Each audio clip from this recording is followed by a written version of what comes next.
The English Defence League claims up to 10,000 supporters are due to attend a rally against Islamic extremism in Luton this Saturday. A bold claim for a relatively new organisation set up by football fans. A large counter-demonstration by the Unite Against Fascism is also expected. The EDL was formed in March 2009 following a protest in Luton by a group of Muslims against soldiers returning home from Afghanistan. The EDL says it stands against radical Islam, against Sharia law and against what it calls the creeping Islamisation of our country. It describes itself as a human rights organisation, although its critics say it's a far-right racist group. And it's led by this man. Until now, he's gone by the name Tommy Robinson. Our reporter Gareth Furby has been given a rare insight into the way he and his group operate. A Saturday night in Newcastle and hundreds of people are walking to a secret location. We don't want 100 Muslims turning up, do we? Sorry? We don't want loads of Muslims turning up and attacking it. We are the infidels! This is the English Defence League. The future of this country. And the story of one fortnight spent following its leader. I'm a short, fat geezer from Luton, that's who I am, man. I have not been groomed in public speaking. I have not been educated. Until recently, he hid behind a mask. We're doing it to stand up against Islamic extremists. And used a false name, Tommy Robinson. But he's really Stephen Lennon, a 28-year-old father of two who runs a tanning shop in Luton town centre. Born and bred in Luton. This is where they were. The soldiers have marched past. I'll never forget what I saw this day in this town.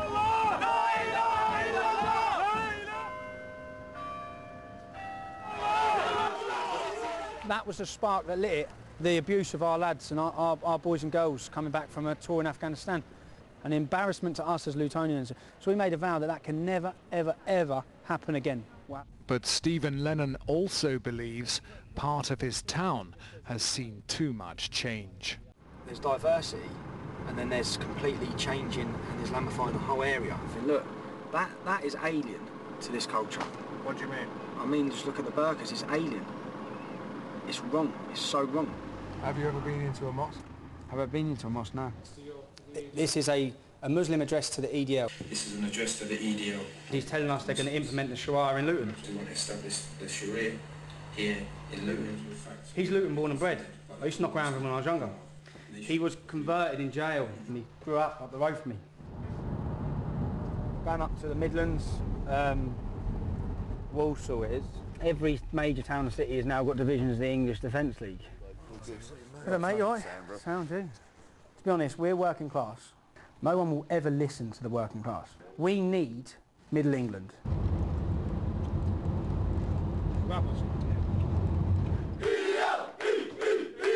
You've got big problems in every one of your communities with militant Islam.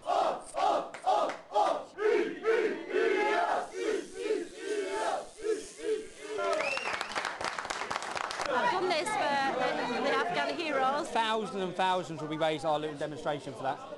EDL Angels. What's next? What can I do next? We're not against Muslims. We're against extremist Muslims. I don't like how they dress. I don't like how they speak. I don't like their law. I don't like the way that they are with me kids. I just don't like them. A lot of people think you're racist. I mean, are you racist? I'm not racist, no. We've got loads of Sikhs. Well, when we say, I'll say, what race is Islam? It's not a race. You can be any colour and be a Muslim, can't you? You can be any colour and be a Muslim extremist, as we're seeing. It's got nothing to do with race. EDL!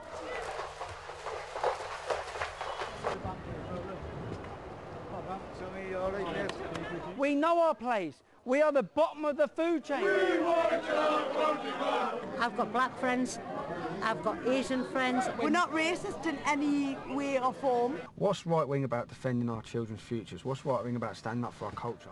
But as well as their many political opponents, the English Defence League has enemies in Luton. I just looked over my right shoulder and he was running straight at me with a shotgun raised. I was just adrenaline pumping and gone. Been in the police station, they asked us to come down for a meeting. They then sat me down and said they need to issue me a warning. Information suggests that people within the Luton community are agitated by the forthcoming English Defence League demonstration and intend harm to the EDL leader, and they have access to weapons. Some people might say you brought this all on yourself. How? By saying the truth. By opposing extremists, by opposing terrorism, by opposing Sharia law. You can't be bringing it on yourself. And tonight, despite the possibility of further trouble, Saturday's EDL march is still on. Gareth Furby, BBC London News. Well, let's get reaction to that report. With me now, Richard Howitt, Labour MP that covers Luton, and also Kadir Baksh, Chair of the Luton Islamic Centre. Good evening to both of you. Kadir Baksh, do people in that report have a point? I mean, there is an extremist Muslim element that does exist. An extremist Muslim element which is insignificant completely in comparison to the huge numbers of Muslims that reside in Luton. So there is no point in scaremongering and frightening the masses of non-Muslims over a handful of extremists who have no bearing on Islam and Muslims as a whole. You say a handful, but EDL claim that they have potentially up to 10,000 supporters coming to the march this weekend. That's ludicrous, really and truly. EDL may have 10,000 supporters, not the Al-Muhajirun, not the handful of extremist Muslims. They are insignificant completely. Their whole scaremongering tactic is the method they're using to recruit people to their cause. Richard Howitt, by not addressing, however, the issue of extremist elements in the Muslim community, no matter how small they are, doesn't this just fuel EDL's cause and give credence to what they're saying? Well, I don't think that we can say that that issue hasn't been tackled. Radicalisation has been an issue in Britain, and very clear steps have been taken. But what the EDL shows is that extremism occurs in all communities.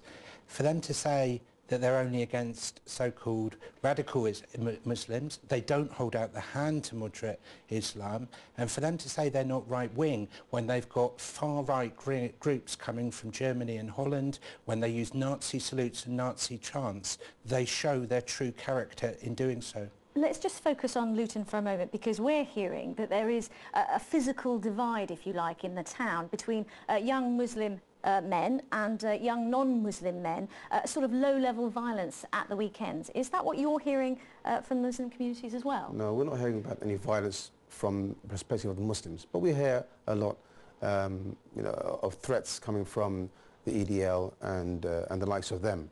And what about vice versa? Do you hear anything the other way around? No, not from the Muslims. We don't hear no violence. Well, what we hear is constraint. Muslims are being organised. They've got stewards to make sure that Muslims don't even tell the police. There's a lot of that that's happening in terms of organisation on our side, on the Muslim side. Islam is a religion of peace, it's not a religion of violence and tyranny. So, And what's actually being done to try and unite a town like Luton? Because what's becoming clear is no matter how minor these groups are, Luton is not an integrated place to live. Well, integration is a challenge, and a few years ago we established Luton in Harmony, all of the faith groups working together. Also, not just saying that within the town, but also to people outside, because Luton has been unfairly branded over this issue. The police themselves say that there's no greater issue in Luton over extremist elements in the Muslim community than anywhere else. And last Saturday, Lutonians were celebrating Luton in Harmony, and we find it very objectionable that St George's Square at the heart of Luton is being used by these right-wing groups. Okay. It is not a homecoming for the EDL because their views do not have a home in Luton. Well, after seeing that report, do you both think that Saturday's demonstrations should be allowed to go ahead? Under no circumstances that the Saturday's demonstration should have been banned by the police, but they're claiming under their democratic rights of the EDL they have a right to protest, but rather they have a right, I can see them having a right to protest and display hatred. And that's all they're doing, displaying hatred that day. Luton Council and the Luton MPs and myself all argued that there should be a ban. We find it offensive that £800,000 of police money is going to be spent to allow these EDL people to protest. Okay. And what we've I'm so sorry, Richard Howitt, we have run out of time. To you both, many thanks indeed for coming in. I do appreciate it. Thank you.